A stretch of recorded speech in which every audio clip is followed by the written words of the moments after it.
Hello, my name's Andrew. Welcome to my YouTube channel. This is my first video on YouTube, so I'd like to give a little bit of background on who I am and what this channel is going to be about. So I've been into fitness, nutrition, bodybuilding for a bit over 8 years now. I have been a coach. I've helped people with nutrition, diet, training. I've also been coached. I'm currently working with IFBB Pro Chris Tuttle. Some of you might know who he is. So I've been on both sides of the client-coach relationship.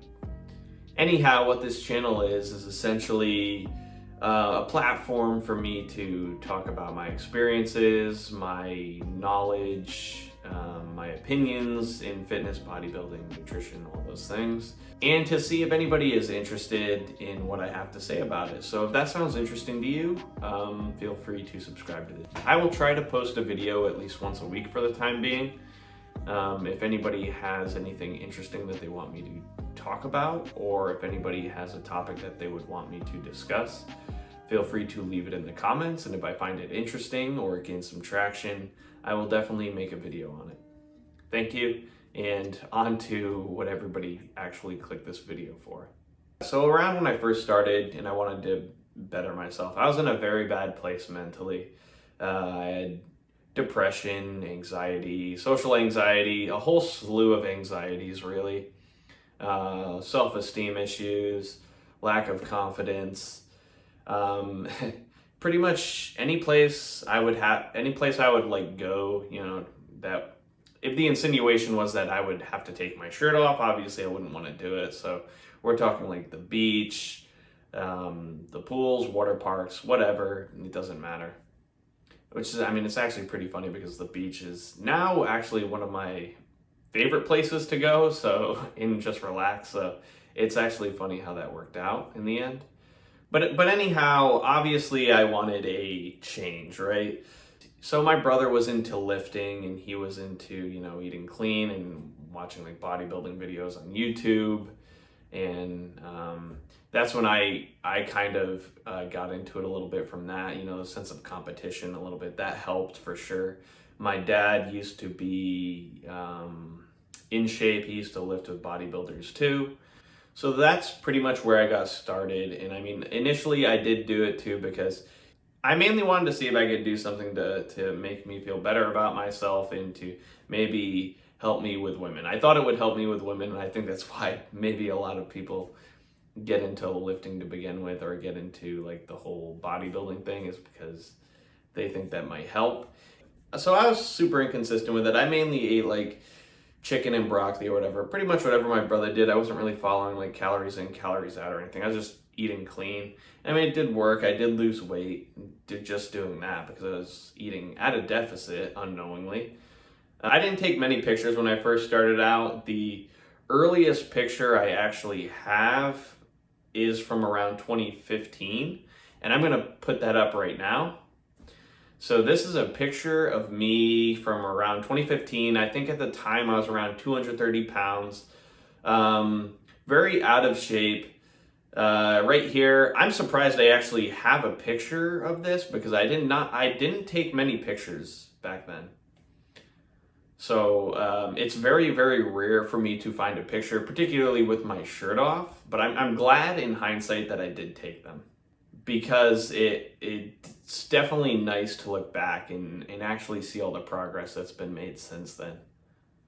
How did I get started? Well, I wasn't super consistent around that time, right? Like I said, I did it mainly for like girls and because, some sense of competition, but it wasn't enough to really keep me going, right? I saw some results, but they were like so-so. I think my goals were really, they were very unrealistic. Like I did like the look of bodybuilders very much, but I didn't really have like a process to get me to that look.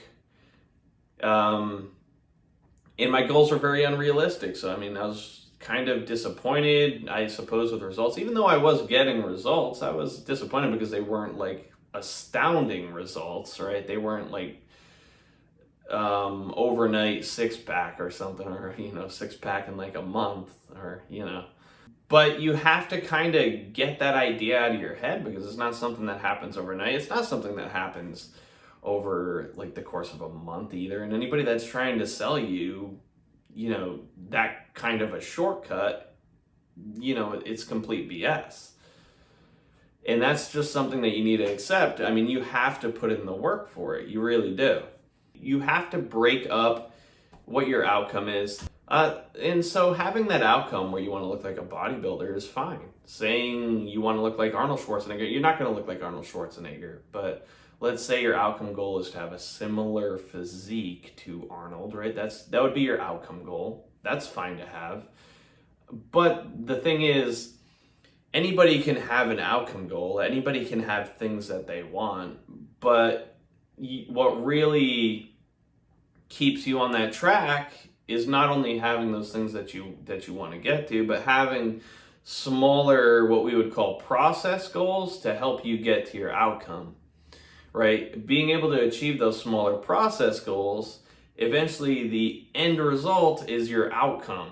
And those smaller goals help you stay on track. They help you see success. They help you stay on track to get to that end point, right?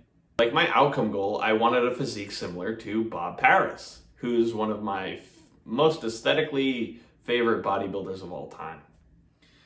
And what I really liked about bodybuilding, it was when I really thought about it, it was something that I could do. It's something that I think is almost anybody is capable of doing. I would just have to go to a gym, work out, and I would have to eat right. And then I would just have to do those things consistently enough until I hit my goals. It was something that sounded so incredibly easy to do. And that's the thing, it is easy to do, but you have to consistently do it.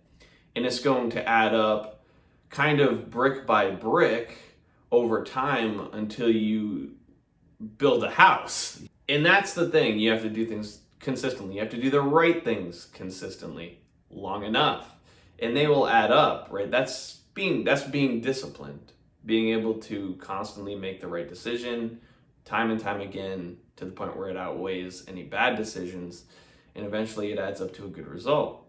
But anyhow, let's talk about my smaller goals. So I want my outcome. I wanted to look like Bob Paris, right? But we can make that a little bit simpler. I wanted to have a six-pack, right? Something I've never had in my life. So how would I get there? Well, smaller goals, well, let's start by, hitting a certain weight, right? Let's lose, how about this? Small goal, let's lose maybe a pound or two per week, right? That's a small goal, easy to achieve. What about this goal? How about we get from 230 down to 215? And then from 215, we get down to 200 pounds. And then from 200 pounds, we get to 190. We get under 200 pounds. At that time, it's been forever since I was under 200 pounds. Breaking under 200 pounds is a big deal to me. So, I really, really put my mind to it, and I started to focus on hitting these small process goals, and I was super consistent on it. I didn't want to leave anything on the table, so what I would do is I would weigh all my food, I would measure everything precisely, I would hit my calories, I would hit my macros day in, day out, I would adjust week by week. And again, I would do that consistently for long enough until it would add up to hitting that process goal, that small goal that would help me get to my outcome. And then over time, me doing that over the course of maybe 2 years of really, really focusing in and really nailing everything down, the end result was this.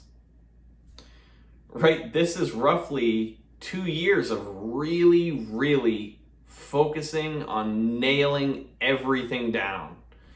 At the point I took this picture, I think I was like 165 pounds or so. As you can see, I definitely hit my goal. I broke under 200. I broke well under 200 pounds. At one point, I was actually around 160 pounds. So in total, I had lost about 70 pounds over the course of, you know, those 2 years, which was, when I think about it, it's pretty crazy. Anyhow, that's it from me today. Hopefully somebody saw that. Maybe you picked up some inspiration, maybe you learned something, maybe you're going to focus on making those smaller goals to help you achieve that outcome now. And I hope you do. Trust me, if I can do it, you can do it. I know you probably hear that all the time from people on YouTube, but I'm serious. I was in a very, very, very bad spot, and I dug myself out of it, and I feel amazing today. Anyhow, thanks for watching. It means a lot. I'm not a very social person, so YouTube was one of the last things I wanted to do. But you know, I figure if somebody learns something at the end of the day, or somebody can get some motivation, then I feel like it'll be worth it. And then maybe I can also use YouTube as kind of a small step to an outcome to get over my social anxiety. Anyhow, thanks again for watching. I feel like that's the third time I've said that. And if you enjoyed the video, please subscribe. I will try to get a video out every week. Anyhow, I'm out. Hope to see you in the next one.